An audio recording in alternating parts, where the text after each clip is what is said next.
Hello, everyone, and welcome to the second episode of the Avocado Gamescast, organized by members of the AV Club After Dark community. We're back by popular demand because apparently at least 5 of you listen to this.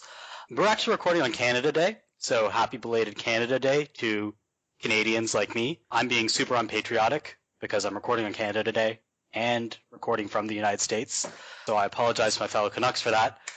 I'm Merve, and I'm here today with Blue Light Special. Hello. Lopsidedown. And TheKappa. Hey there.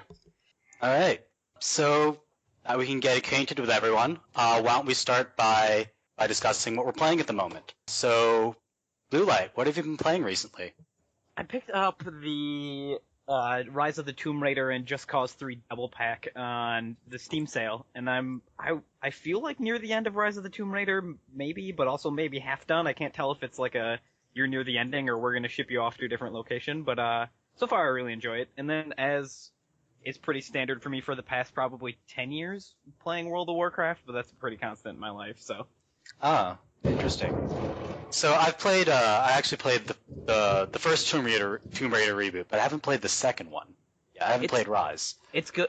I like it. It's linear in a good way sometimes, and sometimes it's annoying because like there's very linear parts and then there's very open parts, and the collecting gets kind of frustrating because I'm a completionist when it comes to those things. But I think I mentioned the other day in one of the open threads that I just forgot how brutal this game is. Like, you don't just like fall off a cliff and die. You have to like hit your shoulder and dislocate your arm and smash your head against the wall and then break your neck before you then fall off the cliff. Like, it's nuts.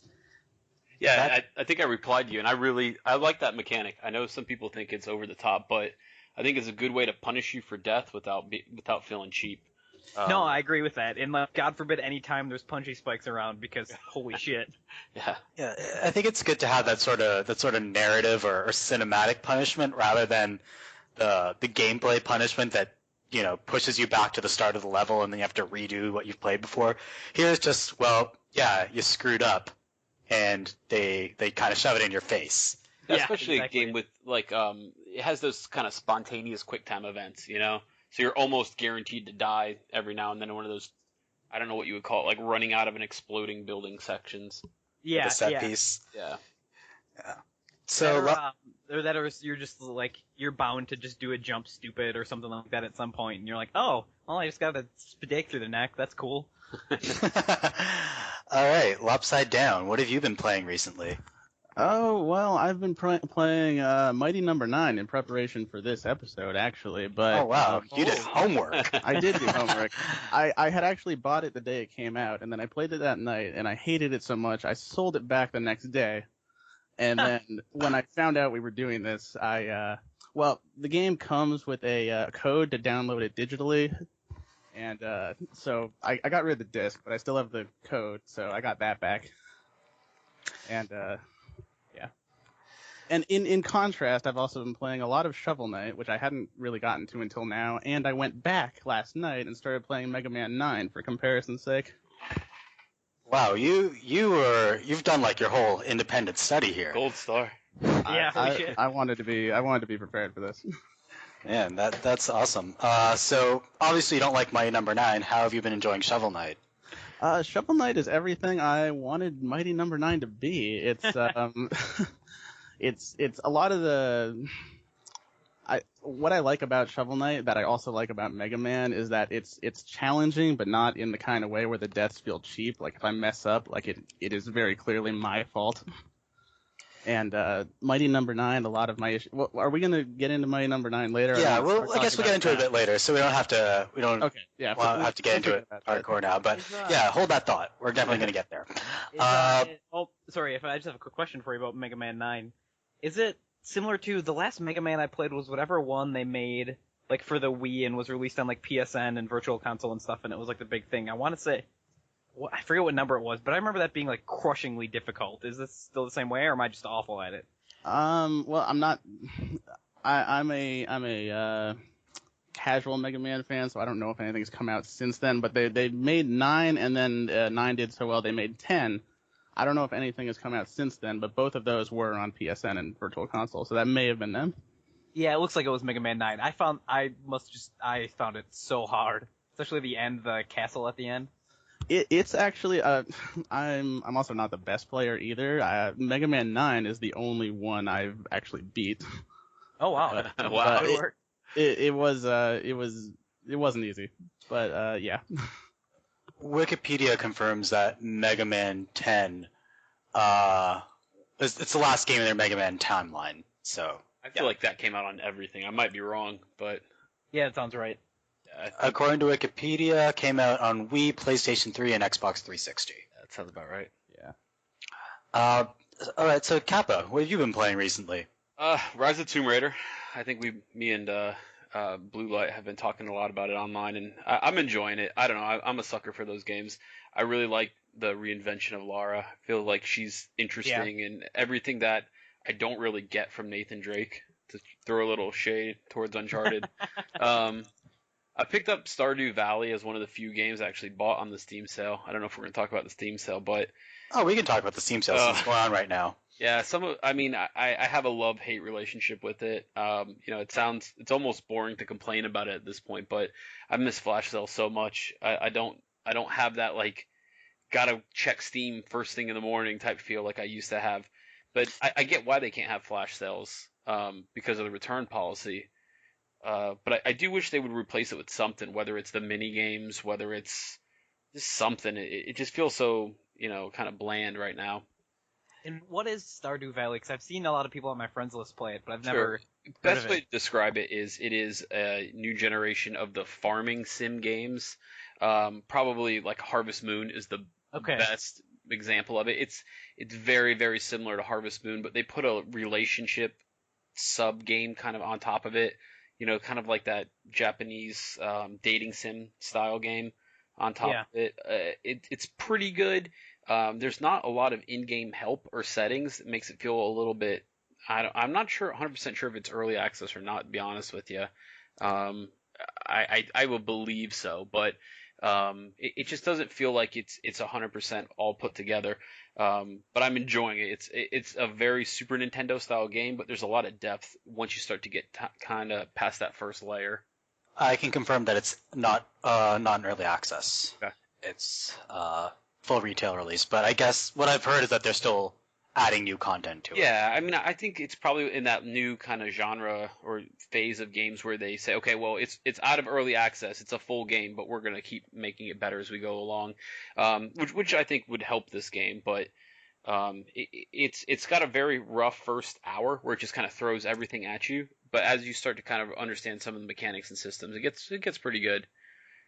The other game I'm wrapping up right now is Warcraft 3. I mentioned the last one. I'm playing it through with my wife, and once we've gotten past, the first couple intro levels, it's kind of frustrating for the both of us because I'm a little rusty when it comes to Warcraft 3. It's a very different RTS. I don't know if most people have played it, but the micro is a lot more intense. You have to do a lot more with a lot less units.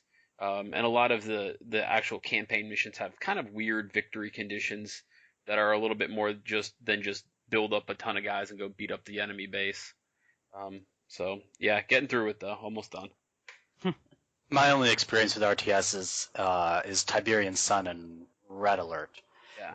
And I was okay at Tiberian Sun, but I kind of stopped playing it. I mean, this was like a decade ago, and Red Alert, I was awful at it. I couldn't even beat the second mission. I was that bad.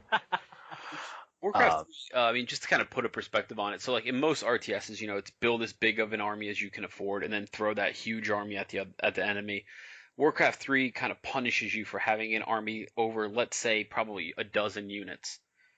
So you're always kind of having to flip your rock paper scissors unit composition based on what you're fighting. And if you don't have the economy or if you don't have the expansion to do that, you can lose in the campaign really, really quickly. So the balance is a little different. I mean, it's not like say something like Soul Survivor where you can control one unit. No. Is Warcraft 3 the one where they introduced hero units? Yeah, and I mean, Okay. Hence the birth of the MOBA, I'm guessing. Yeah, my experience with Warcraft ends with the Dark Portal, so I don't really know how that works. If your hero unit dies, does that mean you lose the battle, or No, what's there's the like mechanic there? there's a resurrection thing. You pay for it in gold. I'm talking about the campaign now. In the multiplayer, everything's a little bit different. But the problem with the campaign is it basically sticks you with one hero throughout. So you're kind of level capped. You can't have a level 10 hero, which is game breaking in the first 5 or 6 missions. They slowly unlock levels as you go along for your hero. But at the same time, they're throwing more and more challenges at you. So you never really feel like you're overpowered, if that makes sense. Even though I'm level 10 Arthas, running through the Undead campaign right now, he can't get it all done by himself. I always need to have a nice little force around him to make sure it all works. Also, because you're doing a lot of smaller unit engagements, there's a lot more focus on buffing and debuffing your powerful units and keeping them alive. So it doesn't feel anything like a StarCraft, which is, I think, one of the reasons it was, I don't want to say not a success, but they definitely got away from that formula by the time StarCraft 2 rolled back around. The only RTS experience, or I guess mine, was always Age of the Empires 2, and then Age of the Empires 3, which I wasn't bad at 2, but I only ever played locally, and then I decided to try playing online on 3 once and just got completely fucked.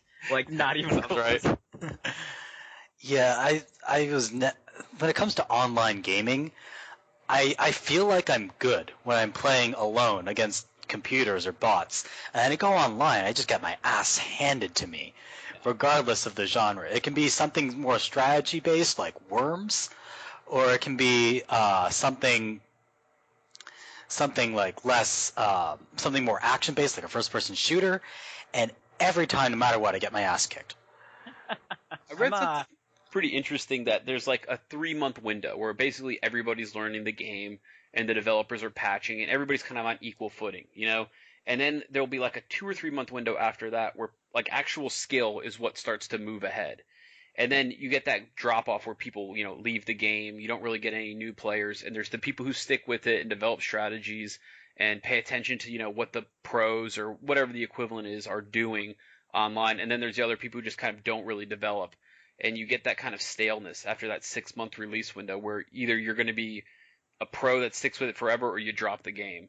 And after I read that article, it so much made sense to me when I think about a lot of the games I play, where I was like, man, I was good at this game. What happened? Because if you ever go back, you start playing with those people who did all that and you just get demolished. Yeah, the only other games I've ever played online extensively and have been decent at was World of Warcraft. Especially when I first played, I was in high school, so like I could devote all of my time to it and was like one of the top geared priests on my server and all that kind of stuff. And then Destiny PvP, I'm not bad, which is weird because I usually just completely suck at first person shooters. Yeah, I'm pretty terrible too. But has anybody played Rocket League?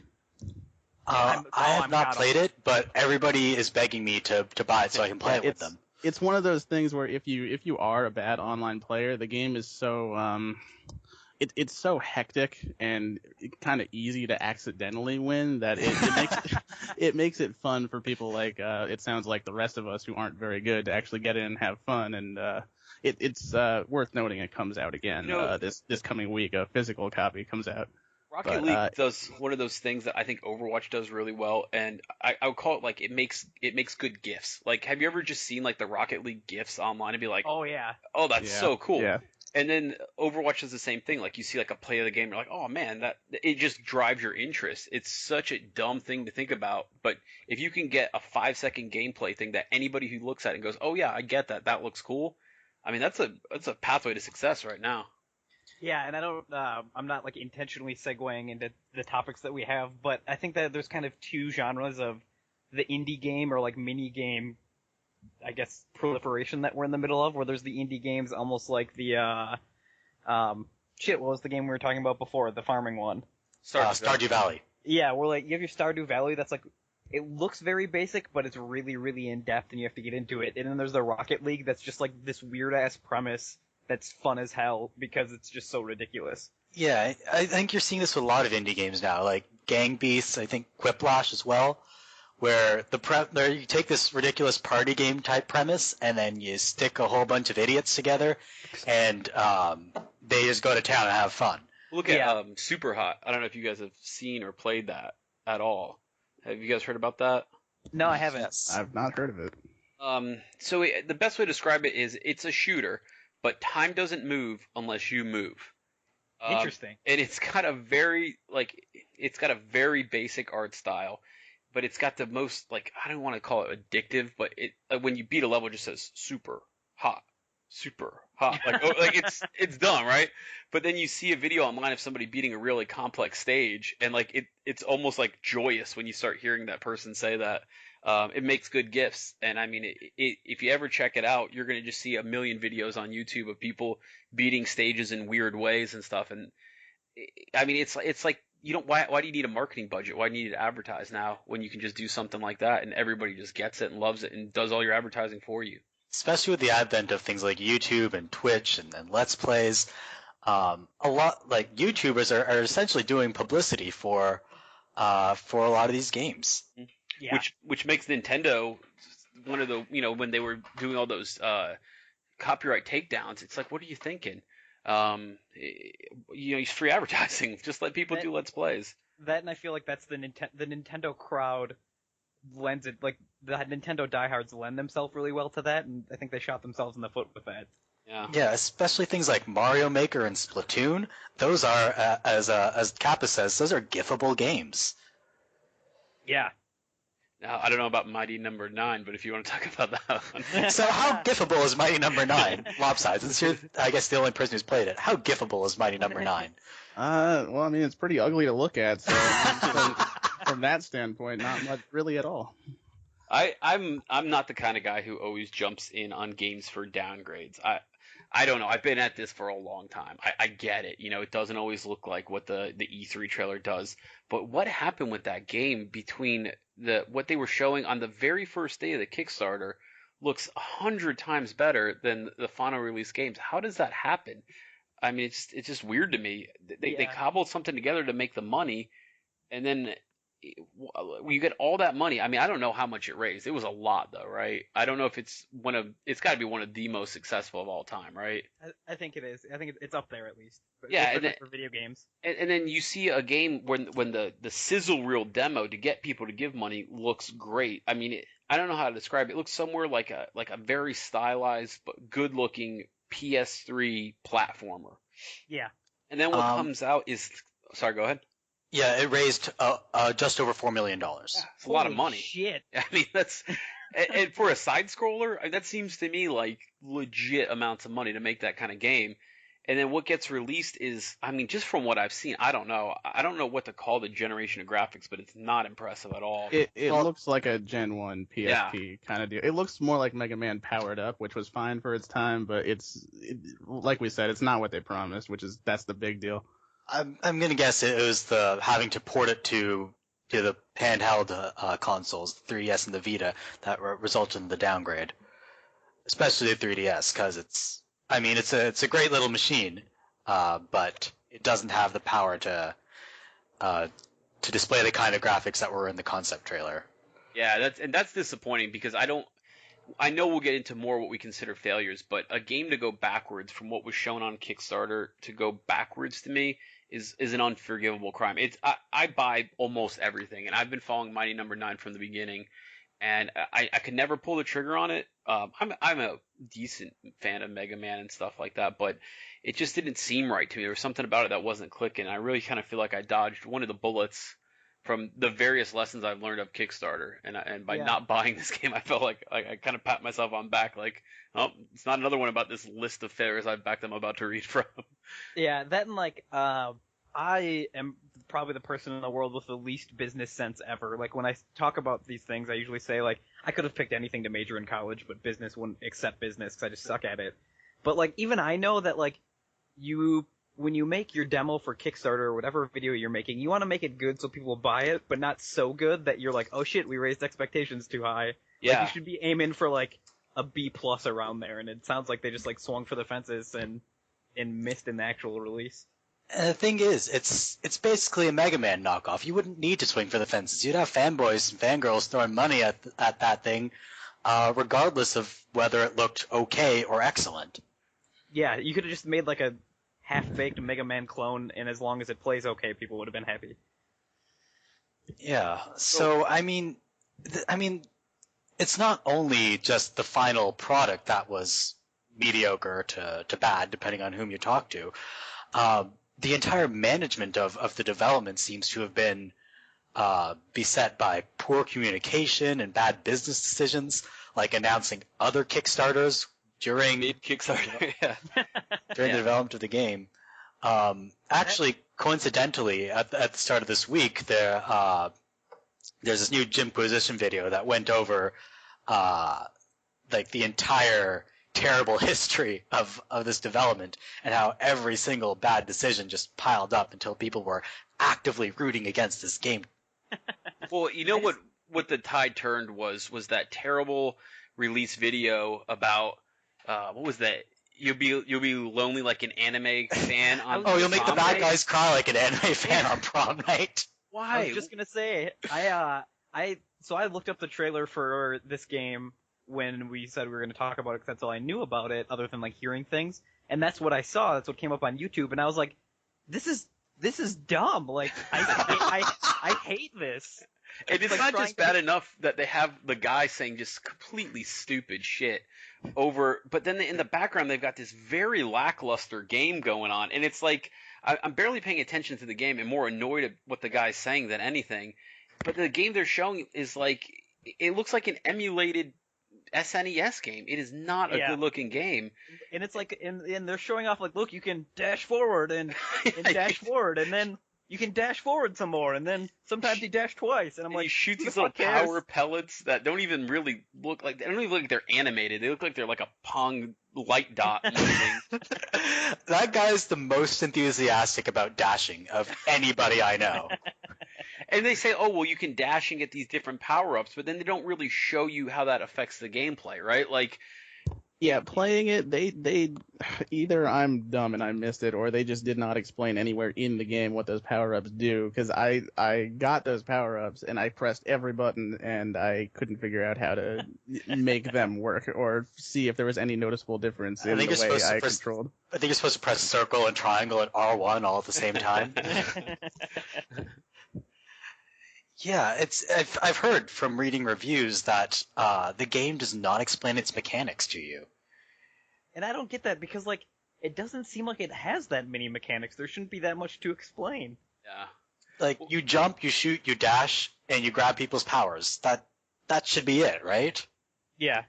Well, to kind of segue into more failures of Kickstarter, I think that not explaining the game is kind of like a hallmark of the crappiest Kickstarters. I'm going to bring up my worst one, and that's probably Godus. Have any of you guys played that or heard of it? Oh, I've heard of that. Yeah. So that's the game that was supposed to be where the god in the game would be played by the guy who won Curiosity, Yes. right? Yes. And okay, so first of all, it's a Peter Molyneux game. Did I say that right? So that should be all. I mean, that should be where it starts and stops. But he created a level of hype previously unseen, and that means a lot when you're talking about him. And as soon as you start talking about how Mighty Number 9 doesn't explain the game to you, I thought of Godus immediately, because it was a huge Populous fan, and this was kind of his return to Populous, right? And he released, I don't know how they did it. They kind of released things in stages to the backers. And I remember like getting it, and it looked familiar. It looked a little bit like Black and White, a little bit like Populous, and I had no idea what to do in the game. Just no idea. And it was kind of, it's advertised as a beta and stuff like that. You could go in the forums and read what people were doing. And some people were doing some kind of cool stuff, but the game itself was just like, here, figure out what the game is. And it's a frustrating feeling. I know a lot of people like the idea of getting in at the beta level or even the alpha level. But if there's not a game there, why release it? I mean, it's just confusing to me. And I think that's a hallmark of a lot of the failed Kickstarters that we see, is if you don't have at least a decent first impression, your game's going to die. I mean, it's going to wither really quickly. Yeah, and I don't know if that's the not explaining. I don't know if it's just like oversight, if it's because there's like 3 dudes working on it, and when they live in it, 24 hours a day, you're just like, oh no, people will get it because we've been working on it forever. Yeah, I like the Silicon Valley. Yeah, exactly. Or if it's like a hallmark of, I feel like there was a couple of games that like the shtick of it was not telling you how to do it. I'm thinking of like Thomas Was Alone or something like that it like made for a cool experience that like you kind of learned as you went. But if that's not how they structure the game. So Thomas Was Alone is an interesting case because it never really explicitly tells you what to do. Right. But you get hints of it from the character design and the narration. Yeah. Yes. So it's if you have played video games before, you will pick up on what to do. And I think that genre kind of gets perfected in maybe the Stanley Parable. Do you know what I mean? Like, it's like, here, you do whatever, but the game adapts to what you decide to do, and that's the game itself. So, I mean, it can be done successfully, but... It has to be done with thought and care. Right. A lot of thought and care. Yeah. Which, my understanding is that it wasn't put into Godus, and that it's now all but been abandoned. The story behind it is just absolutely fascinating. How it got made, but to read the story. So this kid wins curiosity, right? Supposedly he downloads the app. 20 minutes later, he's the guy who hits the final brick, right? Molyneux at that point had been promising the world for this. You guys can go back, you can read the hype, you can watch the trailers. He's like, if you win this game, it is going to change your life, right? He promises all this stuff. So people are waiting. Okay, well, what's going to happen? So he basically says, this kid who won curiosity is going to be a god in Godus. He's going to basically be the guy who sets all the rules for the world. And he's going to be that is a neat prize, right? If in principle, if it actually worked out. But then he starts to kind of backpedal. He says, okay, well, he's only going to be god for a year, or he can be dethroned if players do certain things. And the kid, honestly, he was excited, but he's like, whatever. Like, to him, it's just this, pie in the sky prize.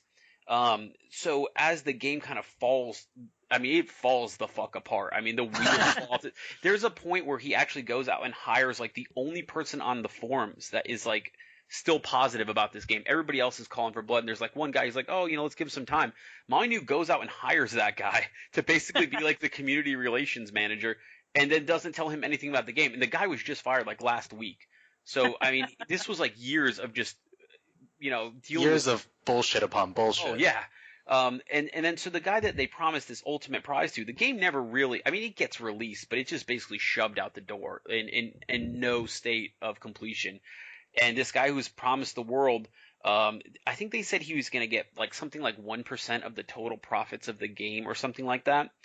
He does an amazing interview with Kotaku, and I think it's Kotaku, and he just basically is like, look, I don't even care. Like, you can't really miss what you never had. He said basically the people at 22 Cans, the people behind Godus, were like, they stopped calling him. They stopped answering his emails. He's like, oh, whatever. If I ever get this money, I'll consider it as a bonus. He's just like a regular dude. He's like, I wanted to put it towards like student loans and stuff like that, but I don't know if I'll ever see a dime. And I don't, to this day, I doubt he ever got anything. So this goes from this world, changing prize. Like, people were like talking about like, like Ready Player One level life-changing events. And this guy just wins like 1% share in a vaporware game, and that he's going to be the god of, it's like being the god of my computer desk. Who gives a shit, So king of the garbage pile. Yeah, it's sad, but I mean, in a way, it's, to me, it's one of those times where everything that could go wrong in a Kickstarter goes wrong, and the sad part is, for people who have legitimately good Kickstarter ideas, everybody just goes, well, what about Godus? Well, what about, I'm sure you guys what about have... My Number 9? What about all manner of Kickstarter frauds? Yeah, and if you guys have any other failures that you've backed, I've got a list, unfortunately, so if you got any ones... I mean, I've only backed 3 crowdfunding campaigns, none of which have released their products yet. I've backed A Hat in Time on Kickstarter, and on Fig, I've backed Psychonauts 2 and Consortium The Tower. So I can't really speak to whether or not these things will be successful. A Hat in Time, I'm starting to have some doubts because it's been delayed, but what they've shown of it so far looks really, really good. And they've released a beta, and the feedback from the beta has been super positive. So I think they're just taking a little bit more time than they should, but at least they're going to release a product that will be playable. As for Psychonauts 2 and Consortium Tower, they've both been too recent to really conclude anything. So I can't really speak to failures. I can only speak to campaigns that look like they're going somewhere, or campaigns that are in very early stages, but they were convincing enough in their initial pitches. Oh, don't worry, I got failures covered if you guys don't. Trust me. Yeah, I was gonna say I got into Kickstarter when Kickstarter was just kind of starting, and I was like, oh, this is so awesome, and I backed a couple real world things that I just got burned on, and I'm just like, never again. I don't know. I swore me off of Kickstarter no matter how many times I see something like, oh, that looks so cool. I'm just like, nope, can't do it. Yeah, I keep seeing like Kickstarters for all these gaming gadgets that don't ever amount to anything. It's usually things like the most recent one I saw was this console that promised you could take your PC games on the go, and it would run a version of Windows 10, and it would dual boot with Android, and it would have a high-end Intel graphics chip built into it. And right now, it just opened on Kickstarter. I forget the name of it, though, but I'll put it in the link dump. It just opened, and the Kickstarter campaign is going to run till sometime in July. I'm looking at it, and I think this is guaranteed to fail, because who's like, first of all, who part of the appeal of PC gaming is being able to, sit down at your desk with a large monitor and have your mouse and keyboard and play games that way. I don't know why you'd want to have a 3DS looking device to do that, but maybe there's a market for it. I don't know. And then, speaking of other gaming gadgets, there's of course the Ouya. Oh, yeah. Now, if that's I think it's sort of the prototypical Kickstarter failure, if you will. I mean, it did get made, so it did get made. That's one tick in its favor. It did get made, and it delivered on its promises, more or less. It delivered on the promise of being a console on which you could play some games. Beyond that, though, they promised they'd be attracting developers. There are like 5 games for the Ouya. Yeah. One of which is Towerfall Ascension, which is now on like every other platform ever. And The Amazing Frog, or I should say The Amazing Frog, because there's a question mark at the end, which is basically the insurance fraud mini game from Saints Row with a frog. So everybody just calls it Insurance Frog. It looks fun, but I mean, if that's the flagship game, if that and Towerfall are the flagship games of your console, maybe this wasn't such a good idea. Yeah, I agree. When the flagship games are like little gimmicks that are like, oh, this is fun for like 20 minutes, and then you're like, okay, I'm over it. Like, oh look, we have Goat Simulator as our shipping title. Well, fuck that. Ouya. Wait, is Goat Simulator on the Ouya? I don't know. I'm just pulling like a stick game out of my head. Ouya is one of those things that was more of a success of its time, because you got to remember that time period was like everybody was angry at Microsoft for talking about doing the no more used games, right? Like now your games are going to be all downloads. So everybody hates Microsoft really for no reason. I mean, honestly, if we go back and review what Microsoft said they were going to do in that original plan, go back and look at it sometime. Honestly, it's like, man, that sounds great. I don't know why everybody was mad about that. And everybody was mad at Sony at the same time for a lot of stuff like the price points. They were introducing everything. It was like, okay, it wasn't too long after the major PSN outage as well. Right. Yeah, and so it was the perfect time for okay, maybe we need a fourth party. I don't. Nintendo always does its own thing, right? I mean, we can all agree on that, but it was kind of like that anger was out there. Let's go out there. Let's make a new console. It's going to be for us, by us. They had all these little, indie niche developers kind of all, geared up. And I mean, it was hard to see through what, a lot of the smoke and mirrors, but there's not room for an indie console. There's just not. If you're going to go indie, why don't you just go Android or iOS? I mean, those are not hard to develop for. Especially when you're seeing... Destiny is having the biggest budget of any game ever, but, a couple $100 million to develop games. You're not like, oh, we're going to take a risk on this indie console and spend an extra couple mil to develop for this. Assign a team of 20, coders to it just because, it might end up being a hit. They don't even do that with Nintendo. And Nintendo is Nintendo, and there was never a plan to make a Destiny version or a Nintendo version for Destiny, right? I never saw one. So, no. I mean, if you're already cutting out one of the top 3 major console manufacturers, where does a fourth one fit in there? I don't think they do, you know? Yeah, and especially even with hardware where the cost, you're hearing about Microsoft and Sony both making consoles at a loss when they first start because of the technology in it, and then Nintendo barely keeping up in the technology realm, if that. There's no way like some dude in his basement's going to be able to churn out, consoles at a competitive rate. Yeah, and I mean, I'm just looking at the list of Ouya software right now, and I have not heard of most of these games. Are either indie games that are available for cheap on other platforms, or are there games that I've never even heard of? And I swear at least half the games that are on the Wikipedia list of Ouya software didn't actually end up coming out for the Ouya. Yeah. They probably all ended up Android, just phone stuff. But I really do. I think what I mean by the Ouya is it was selling a revolution. It was selling a promise. It wasn't really selling the console itself. I think there's a lot of people out there at that time. That kind of anonymous, crazy. Yeah. We're going to do what we want type feeling. The spirit of the times were all Occupy Wall Street and let's stick it to the corporations and all that. And then I think that was kind of the mentality behind the whole console was like, we're going to take it back, but it's going to be all open source. It's going to be all whatever you want to develop. Everybody sticks it all in the same store, and we all have the same, if your game is great, it's going to rise to the top. It had no hope. It had no basis in reality, honestly. And, the fact that I didn't back it at a time when I was backing almost everything really, I think I saw it coming.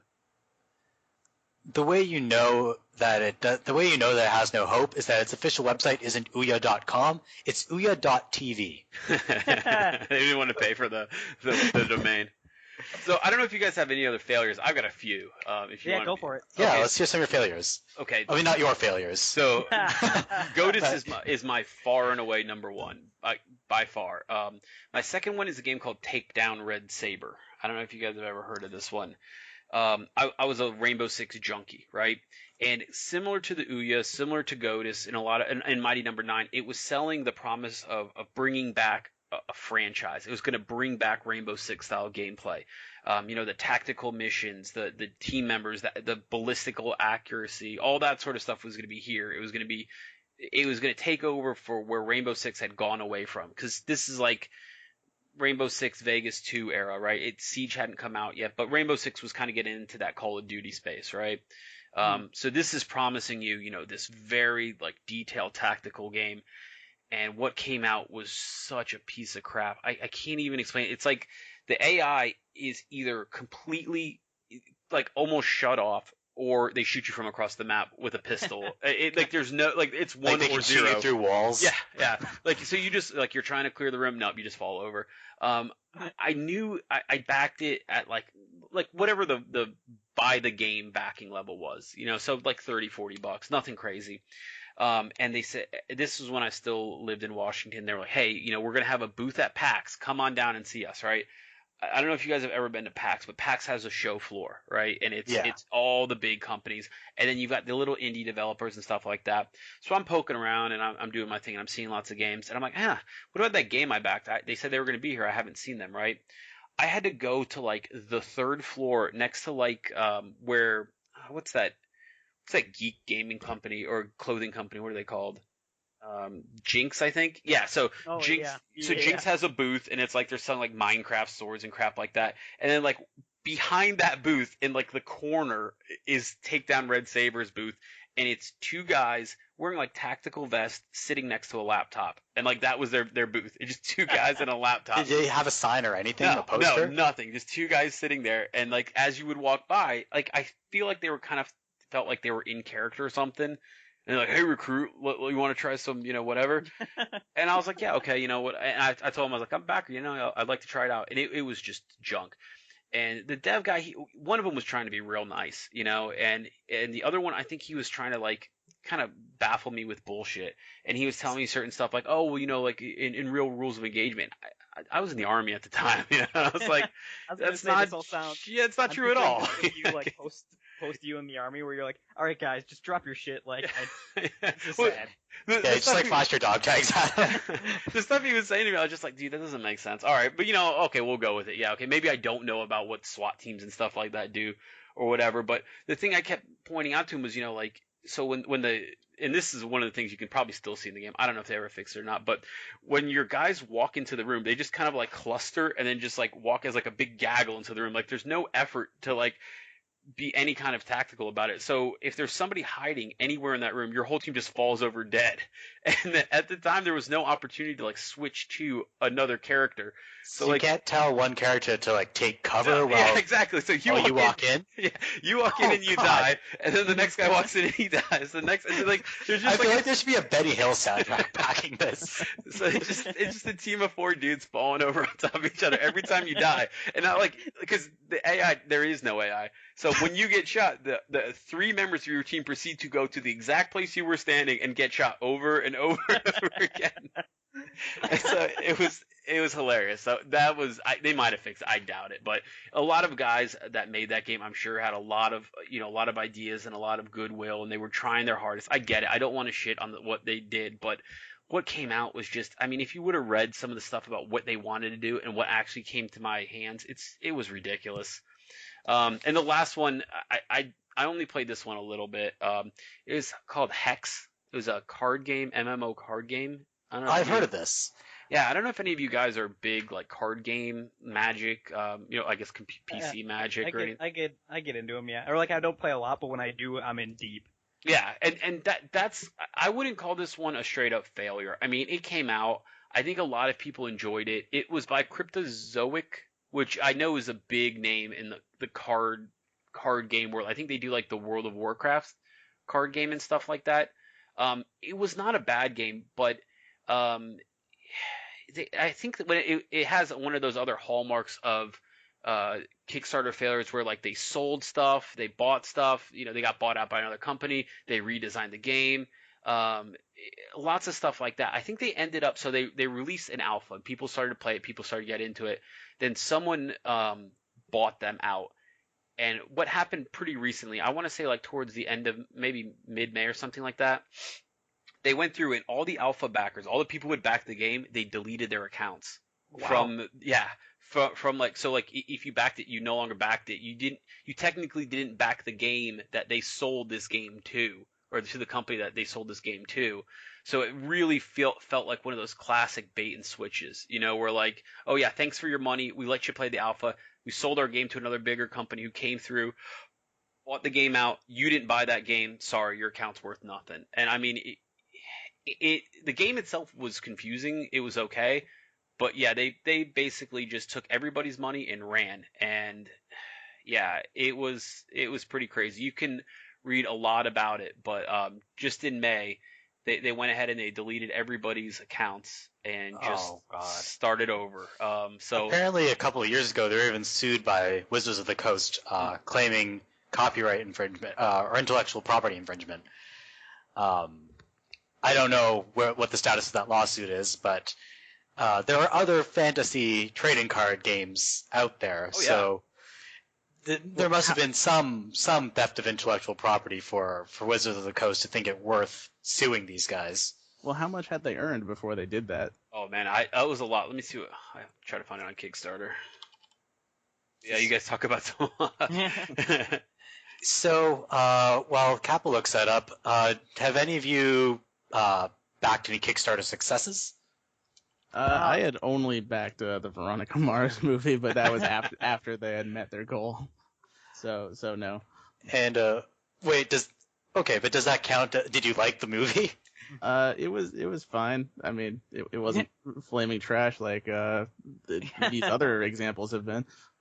Okay, so it was a Kickstarter success, you could say. So I've got the total here for Hex, the collectible trading card MMO, $2.278 million. Oh, wow. That's serious money, right? I mean, that's not especially like for a trading card game. Like, I don't know my ass from a hole in the ground when it comes to programming, but I could churn one out if I needed to. It's crazy. And so here's like their big selling point, right? It was not just that you get access to the trading card game, but it's based around a draft. So you get basically a free pack of cards a week forever if you back the project, right? So like imagine if you're trying to get into it on like the ground level, that's awesome, right? Yeah. So that's another thing. So you don't get that with the new game apparently. But yeah, I mean, if you look into it, I'm sure when the Linkdump it'll be there if you guys want to read the sad, crazy story of what Hex became. But yeah, I mean, $2.2 million for a card game to me is a lot of damn money. So Yeah. Especially since they're not even real cards. There are no Right. printing costs. yes, exactly. So Yeah. did they do well? Is it successful despite the shady I history? don't think people can play it. I mean, Ah. based on what I'm reading, I think what they did was they sold it all to some new company, and that new company is basically renaming it and releasing it. So no, it's not successful, I guess. I mean, apparently, according to it's available on Steam.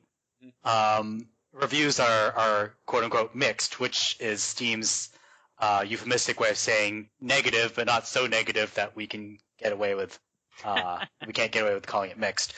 So yeah, it's out there. It's out there as a free to play game, and you can buy downloadable content for it at $15 a piece. Well, shit.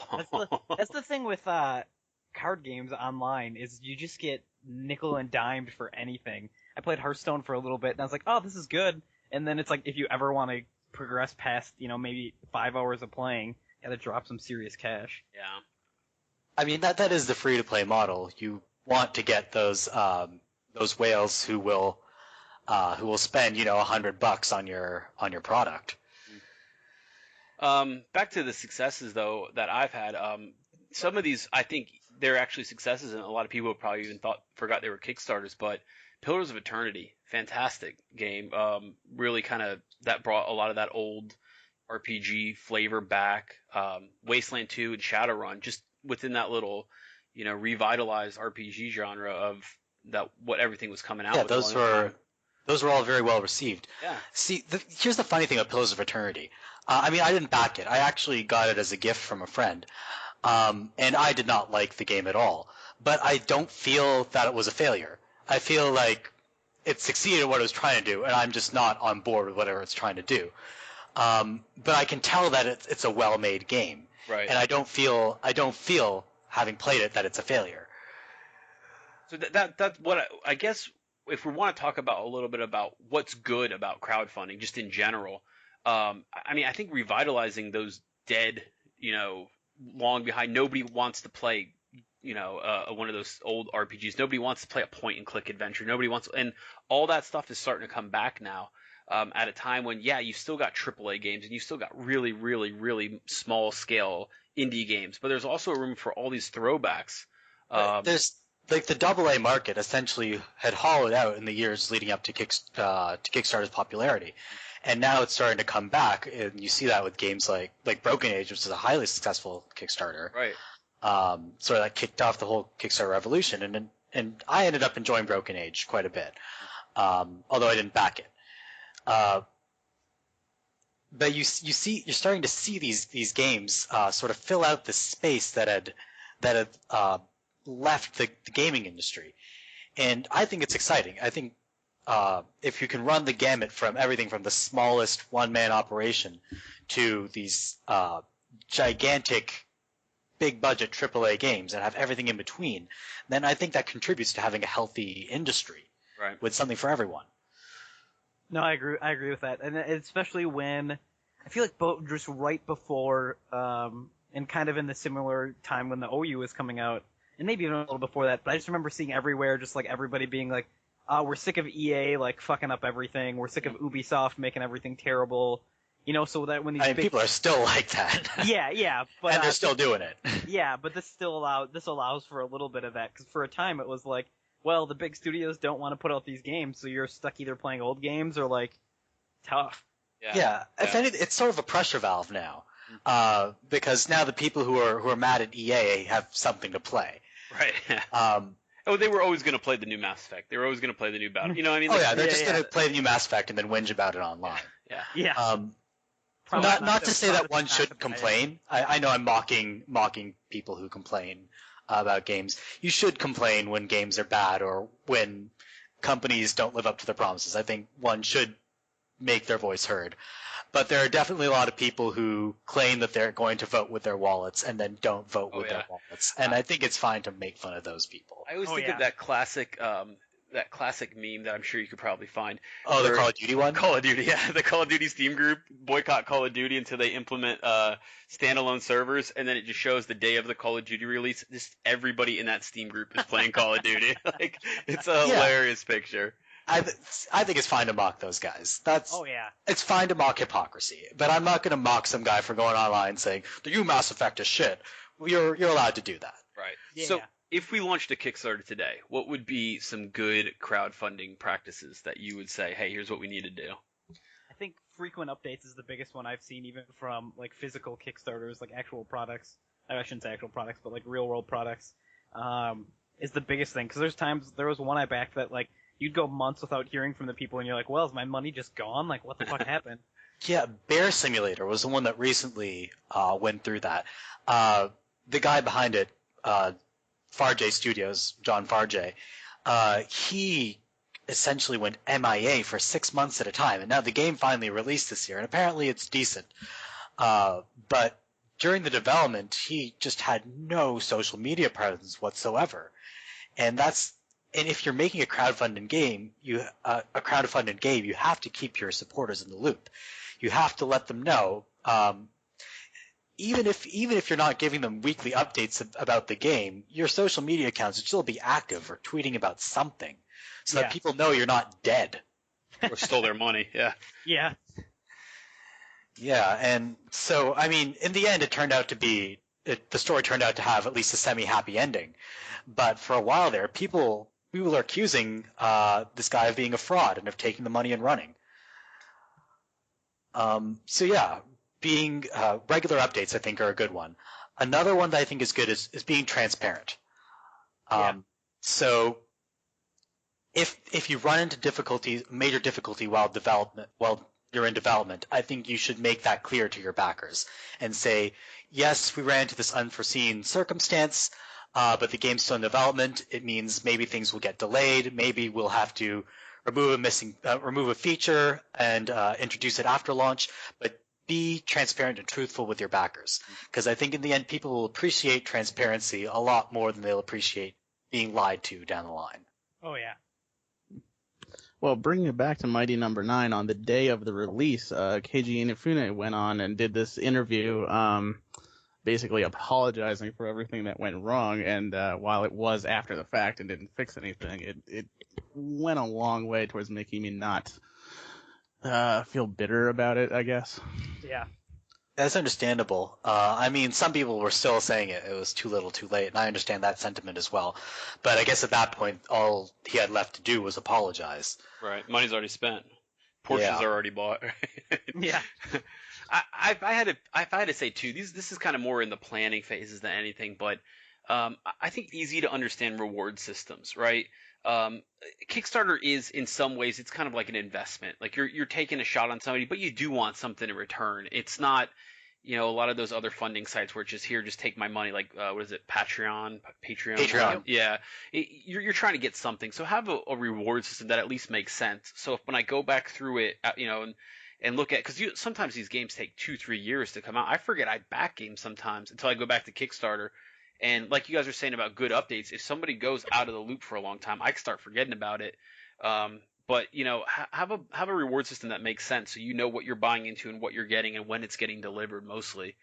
Make sure you can deliver on it, because there have been plenty of times when on release day, even if the game is good, it gets bad publicity just because people don't get their games, they don't get their code. The codes they do get don't work. That happened with Mighty Number 9. A lot of codes were. The distribution of a lot of codes was delayed for a lot of people. And even like I said, even if the game was phenomenal, I mean that's enough to really kind of crash your whole image. Well, think about what Oculus went through, where all the backers right now are mad because they didn't get their units before they started selling them at Best Buy, right? I mean, oh wow. Oh, I would be super pissed. Yeah. If I dropped a couple of $100s on this. Or I guess more than a couple of hundred. How much does cost? Like $500? $500, yeah.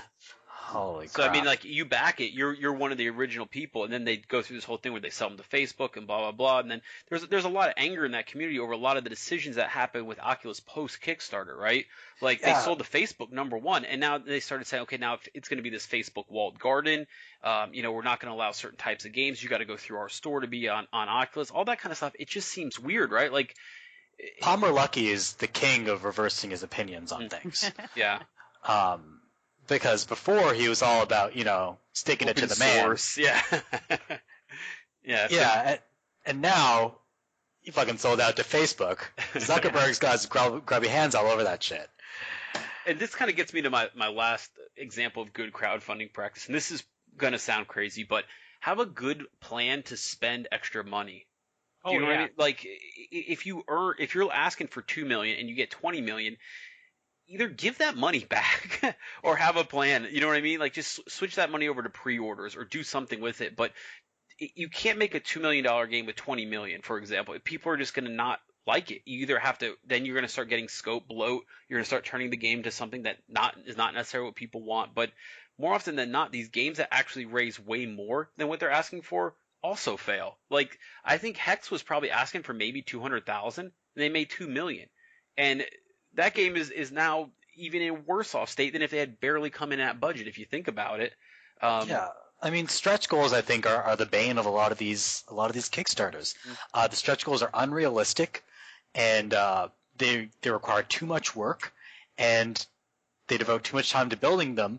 And at the end of the day, you end up with a shoddy product that would have been much better had they not expended all their energy trying to meet these crazy stretch goals. It's one of the things that happened with Mighty No. 9. Nobody really wanted the multiplayer, but it was a stretch goal. They reached it. They got to stick in multiplayer. Yep. One good practice that we didn't mention was I think having assets or models or a demo when you launch a Kickstarter or a trailer that shows off gameplay is a really good idea. Recently there was that Kickstarter by was it John Romero for that new first-person shooter. I think it was called Black Room. Correct me if I'm wrong. Yeah, and so all they had when they launched the campaign was a concept video with John Romero talking about what the game was going to be like. And they rightfully realized it was a bad idea to start the crowdfunding campaign with just that. So they shut down the crowdfunding campaign, said they'd come back in a few months when they had a prototype or some gameplay footage or something else to show off, and then they'd be able to sell people on the concept better. Right. And I think that was a very smart decision to make.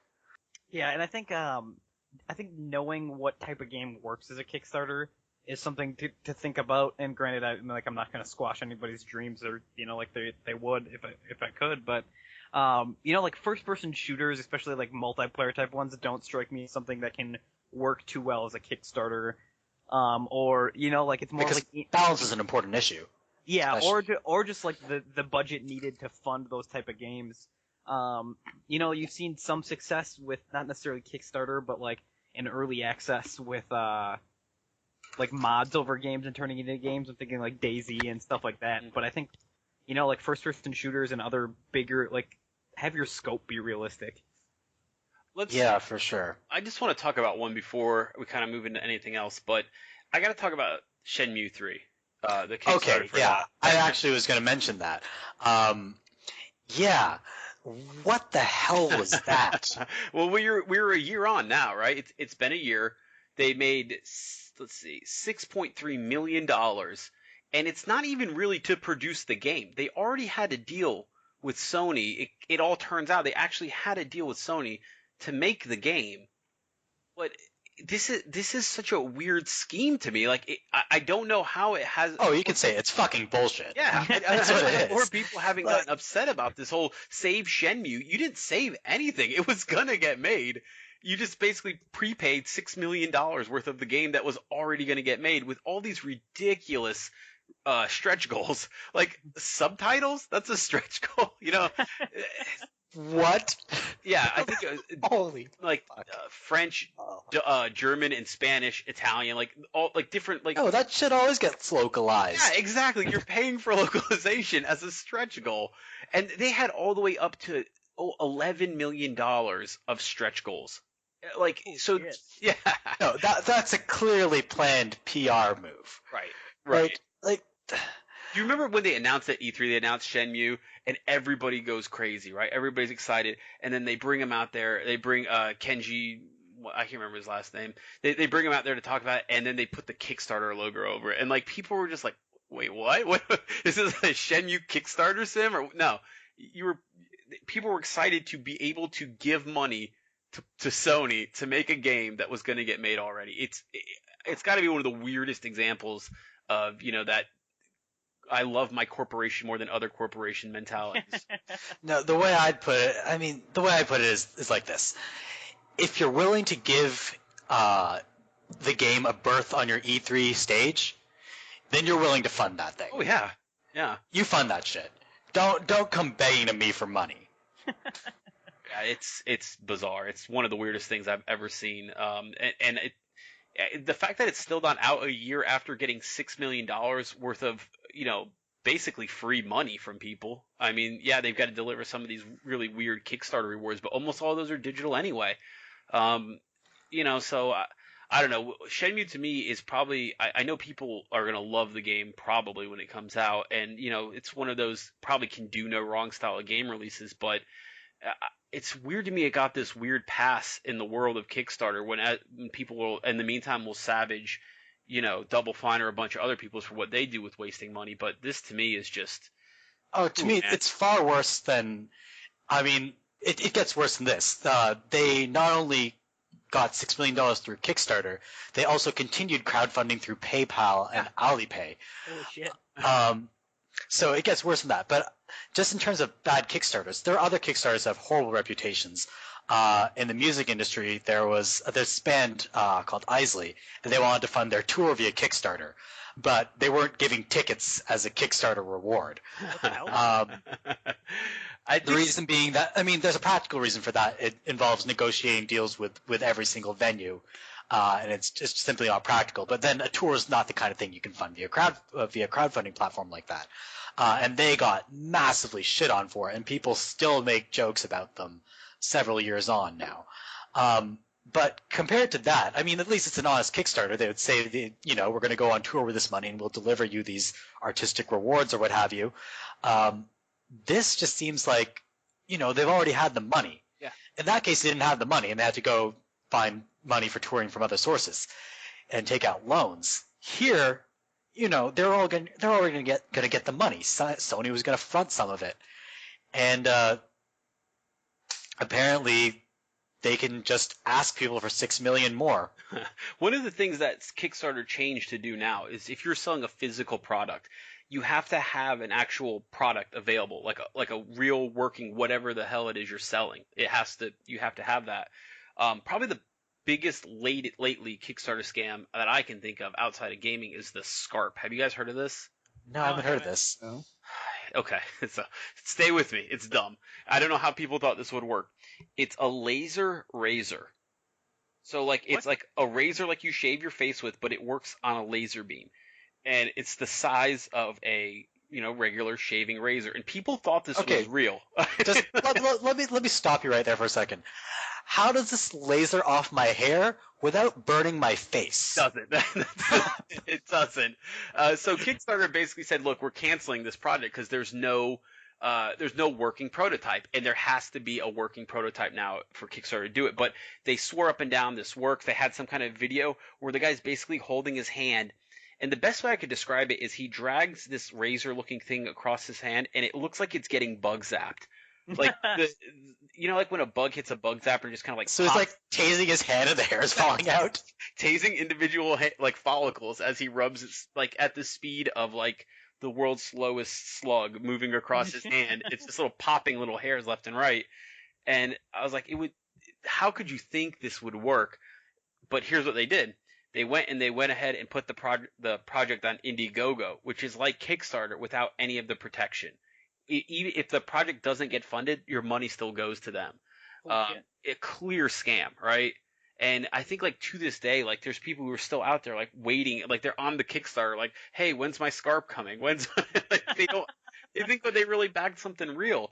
And I mean, it's a sad place, and I think there's for every real good company that has a great idea and wants to make something good, every Pillars of Eternity or Wasteland 2, there's another company that's like, look, we can make a bunch of money off of a bunch of idiots who don't understand how things work. Wasn't there a guy that did a Kickstarter on like he wanted to make potato salad or something, and he raised like $300,000 or some shit like that? So I'm actually totally on board with that, because the story of that is, I mean, he put it on there as a joke, but in the end, he ended up using the money to throw essentially a benefit festival for homelessness and hunger in his hometown. Oh wow, that's awesome. Yeah, that was more of a joke. Nobody thought they were getting anything past. Yeah, for sure. A razor.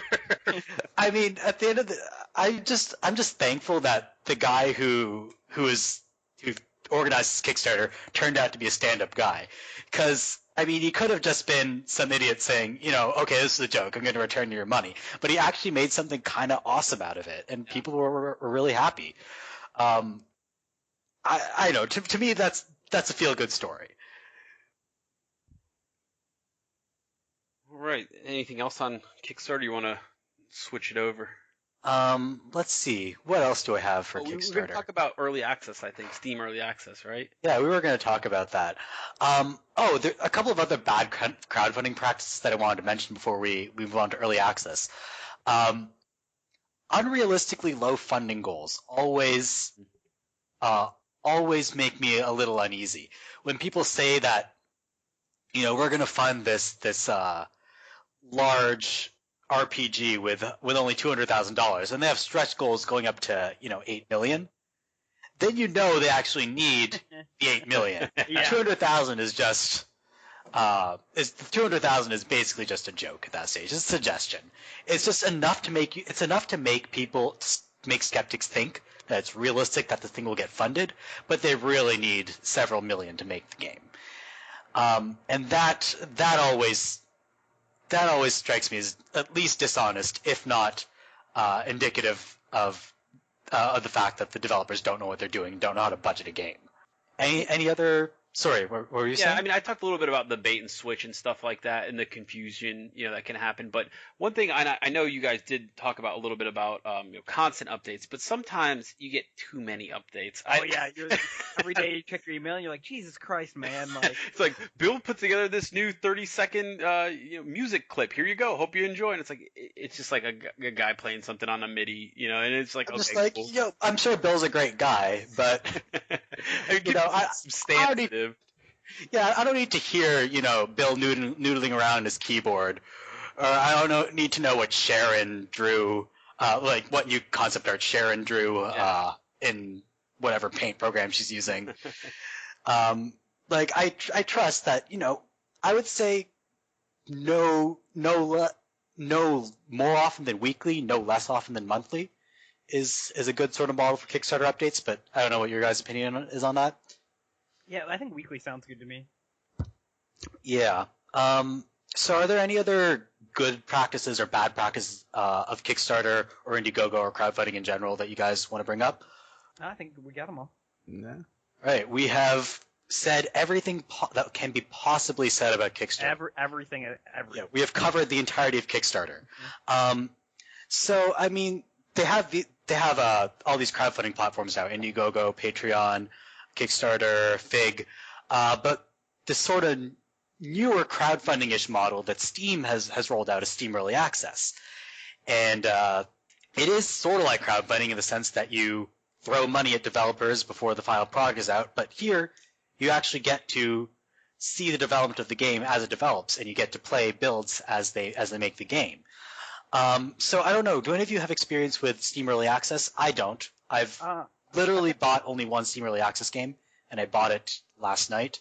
And it's because it's actually launching a few days from now, and so I'm not even going to play it until the full game is out. But I was wondering, what are your guys' experiences with Early Access? Well, what was the game? It's Ruby Grim Eclipse. I've done a couple. I have DayZ and then Kerbal Space Program as well. And Minecraft wasn't Steam Greenlight, but it's kind of the same theory, I guess. But I don't know. I love Kerbal Space Program. I'm terrible at it, but for some reason I keep playing it. And DayZ feels like it's just kind of stuck in this development hell that, and a lot of Steam Greenlight games seem to fall in this. We're like, oh yeah, we're totally working on it, but nothing's really changing, and like there was this initial hype, and then everybody kind of got over it, and now we're kind of fucked because like we had this huge surge, and then like you couldn't ride the wave just kind of crashed, and that was it. Yeah, DayZ strikes me as something that it's just I mean, how old is it now? I heard about what 3 years ago. Yeah, the mod is, I don't even know how long ago now. That mod's been out. A long time, though. And the game's just a ghost town now. Like, I got into it maybe about a year ago because some people I game with wanted to get into it. And even then, like, there just wasn't... The maps are huge, which is kind of cool, but then it blows because you're like, oh, I want to play with my friends. Oh, they're on the other side of the map, and I don't have any supplies, so getting there is a pain in the ass. And there's not really any zombies at all, and I remember... The hype was so big for that game. Like, I remember reading articles that are like, this is the craziest gaming experience. Like, I remember one about this, like, reporter that was playing, but then, like, some other humans kidnapped him and, like, threatened all this crazy shit in-game because, like, you're just so immersed in it, and I just didn't get any of that. Oh, yeah. That, you know, getting back to that idea of, like, a GIFable game. Like, DayZ wasn't yet a GIFable game, but it was a YouTubeable game, if that makes sense. Like, oh, yeah. I would watch these YouTube videos, and people would have these hilarious, you know, hour-long adventures with some guy that they meet, and they're not sure if they trust him, and, you know, but they find a shotgun, and he goes to sleep or whatever, and at night he shoots him and loots the shotgun. It's just really, you know, but, like, you'd get into it, but then you'd play the game, and it was so far from anything I experienced. Those YouTube clips did not mirror my playstyle. Here's how every game at DayZ went for me. I'd get stuck in a door, and a zombie would beat me to death slowly over 20 minutes, or I'd be running into a town, and I would get shot and die. I had no idea what killed me, or had no chance to fight back. That or like you'd make a little safe place and then feel scared leaving it, and then just never would. So you like log in and just like walk around your little fucking hut and be like, oh, I guess I got another pair of pants. This is neat. Yeah, it feels like this kind of game has a lot of opportunity for that sort of emergent drama. But in practice, I mean, it seems like you just run around and like scavenge for resources and then shit in creeks or whatever. Yeah. I feel like Minecraft was like, let's say, generation 1 of that style of game, right? DayZ is kind of a generation 2, and I'm hoping I haven't played enough of Ark or Rust or some of the newer ones, but I feel like there's a new generation of that style of game on the horizon that has a lot more promise than what came before it. Yeah, and I think when I think of games like DayZ had a game that worked, but there wasn't anything like more to it. Where I think of as like a Kerbal Space Program, which I would consider more of a success, was that like it released as a game that could work in and of itself. Like maybe there were a few bugs to tweak and a few things like that, but like it was ready to go and shipped as a full product for the most part. And then they're like, oh, we'll just add even cooler stuff as we go. So I think Greenlight works if you're putting something out there that's like you mean early access? Or early access. Excuse me, sorry. Early access works if you have it pretty much ready to go, but you're just planning on adding more. Right. So like you're just like fleshing it out and adding meat. But there's games that like don't even come in at that, and you get like half the game, and it's cool at first, but it kind of burns you out on it. I think the key is to have the skeleton in place, and then you can add the flesh.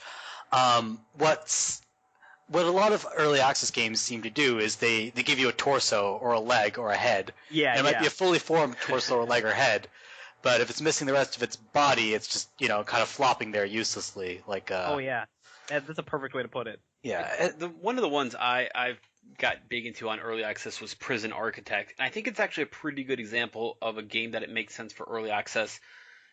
It's kind of it's a tycoon game, right? You know, you build your game and you put your prisoners and you make money for having prisoners and stuff, but it tries to do a little bit more than just be a tycoon game. Like it's telling a lot of these in this really weird style. It's telling these really like adult stories in the middle of it. Like, you know, this guy that kills his wife, and like they show it kind of in like these graphic Polaroid style settings, you know? And I can imagine that game having issues with maybe getting out the door, where somebody's saying, look, just make your standard old tycoon game. But this game's also kind of trying to make a little, not a ton of it, but some political points about how messed up the political system is. You get more money for sentencing people inside your prison for longer times. And it's just, it like, think about like, your resources in any kind of tycoon game. It's people. Your resources are people, and keeping them in jail.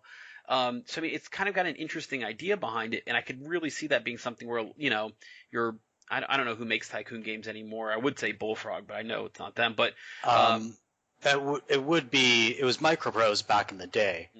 Hasbro do a couple too, I think. Yeah, but I mean, like those are all kind of like, I don't want to say family friendly, but they're not putting out any kind of game that's making a statement on how. I don't think drowning your peeps in Roller Coaster Tycoon is a political statement. Yeah, it's not like they're releasing Human Trafficking Simulator or some shit like that. Right. I don't know. I was trafficking a hell of a lot of people through my theme parks.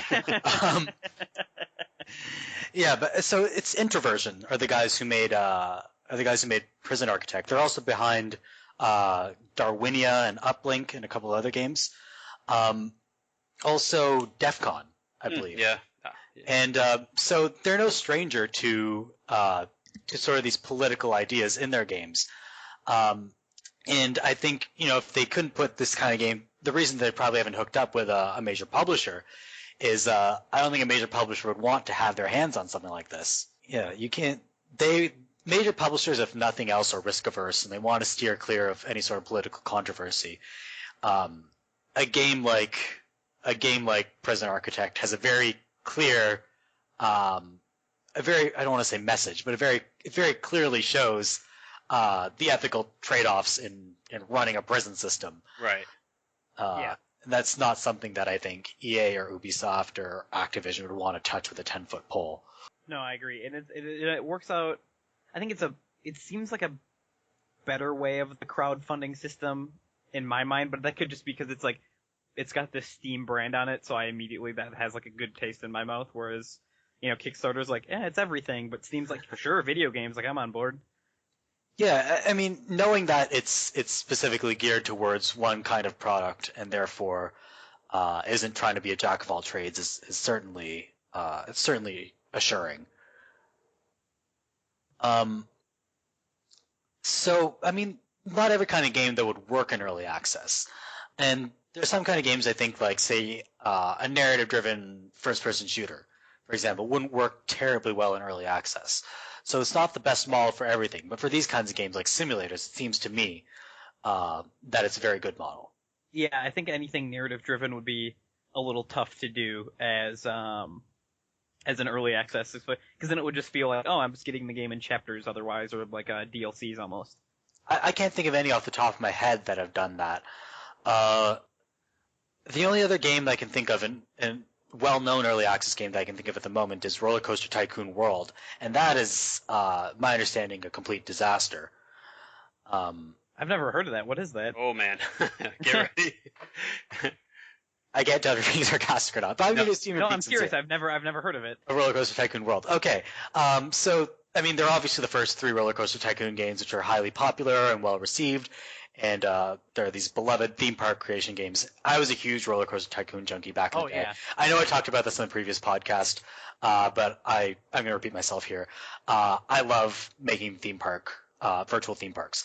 So Roller Coaster Tycoon World comes onto the market. It gets announced, and it's supposedly set to release sometime in 2015. I believe early that year, they showed off a trailer where, I shit you not, the graphics looked worse than Roller Coaster Tycoon 3. The water didn't even have reflections. Oh, wow. It was just like a texture. And this is not what you want to show off in your gameplay trailer. I'm by no means, a graphics addict, but this looked like garbage. Yeah.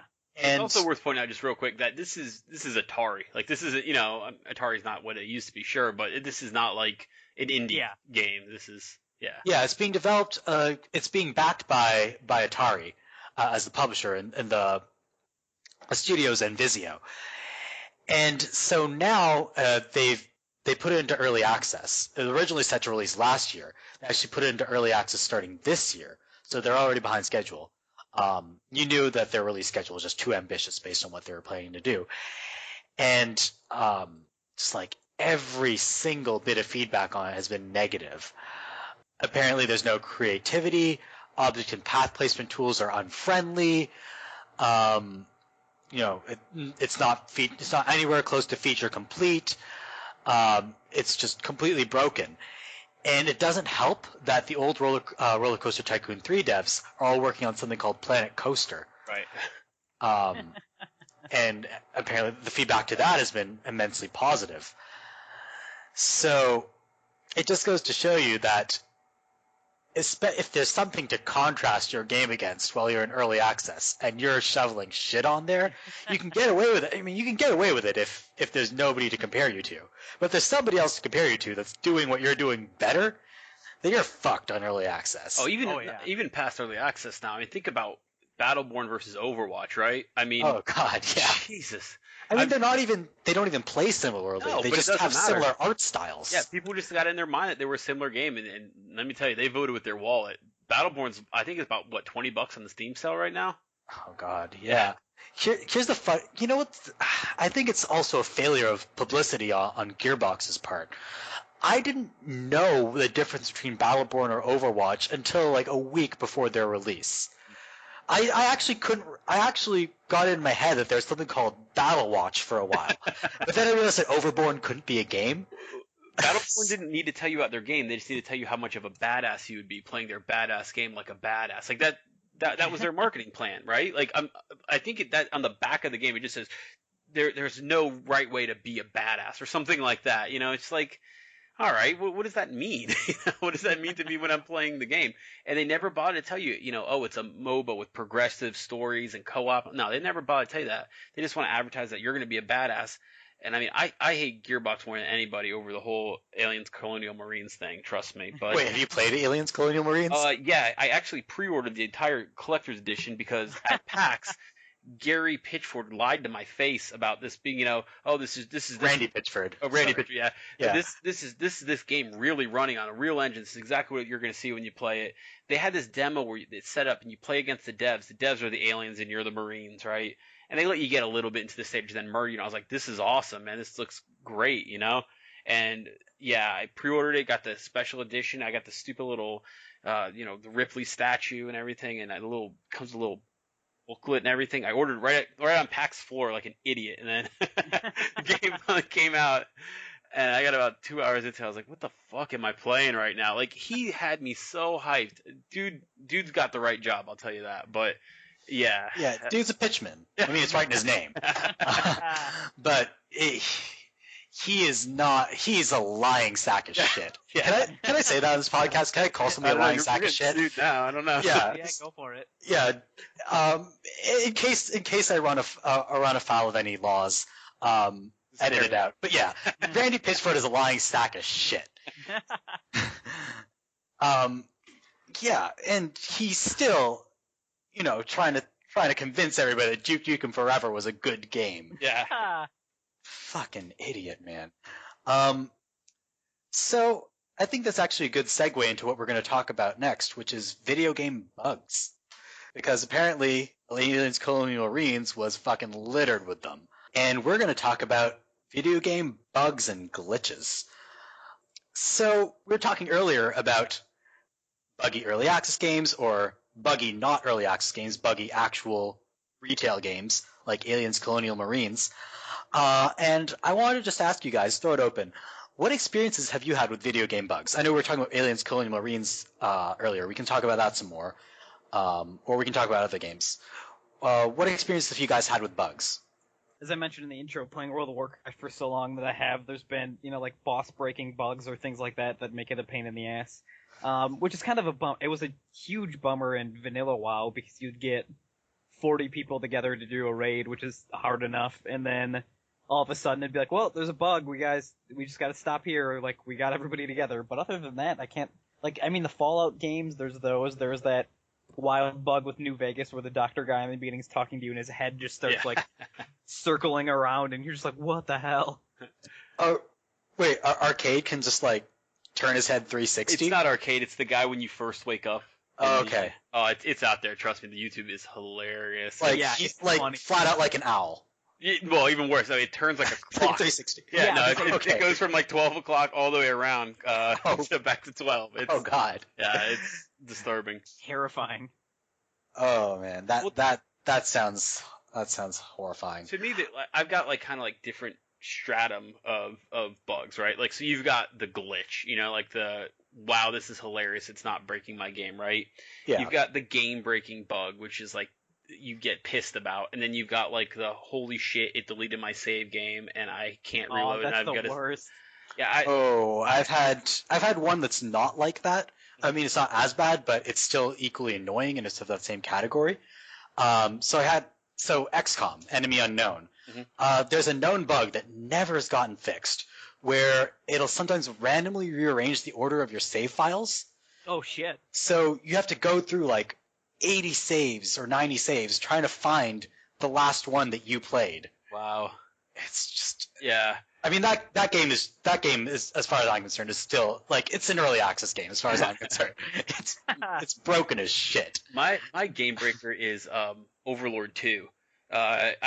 It's kind of a cheesy little Pikmin knockoff, lots of little funny stuff in it, but I got to a certain level in a certain stage, and you have to have the right number of minions, like any Pikmin game, right? Go to load up a save, and I don't have any. And I can't go backwards and get more minions because for whatever reason the door, how video game doors sometimes lock behind you, right? Yeah. So I'm the old one-way door. Right. Yeah. So I go through the one-way door. I'm supposed to have my little army of minions with me to go Pikmin through the stage or whatever. I load the save and I have none. And this is the type of game where there's no manual save, just auto save slot.